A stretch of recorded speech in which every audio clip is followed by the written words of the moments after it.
అరిటాకులది mat ఉందన్నమాట already. ఇంకా దాన్ని డెకరేట్ చేయడం కోసం ఈ ఫ్లవర్స్ అయితే తీసుకున్నాను. ఇంకా నెక్స్ట్ ఇది గాజులు అమ్మవారి కోసం మనం ముందు పెట్టడానికి గ్రీన్ కలర్, రెడ్ కలర్ గాజులు అయితే తీసుకున్నాను. వాళ్ళు కట్టించారు, మనం సపరేట్ చేసుకోవచ్చు అనమాట. క్వాలిటీ అయితే చాలా బాగున్నాయి, మీరు నమ్మరండి. చాలా తక్కువలోనే వచ్చాయన్నమాట. ప్లానింగ్తో అన్నీ ఆన్లైన్లోనే తీసుకున్నాను, ఏది బయట తెచ్చుకోలేదు. ఇదైతే అమ్మవారికి గాజుల మాల అనమాట.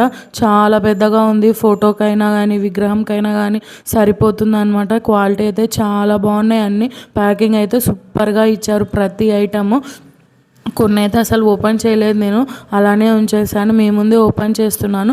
ఇదైతే మనము అరటి కొమ్ములు పెట్టుకుంటాం కదా పక్కన డెకరేషన్ కోసము, అలా అవి నించోవు కదా అసలు. ఇవైతే చాలా బాగున్నాయి అన్నమాట. ఎలాగో వినాయక చవితి వస్తుంది, ఇంకా అన్నిటికీ ఫెస్టివల్స్కి యూజ్ అవుతుందని చెప్పి ఇంకా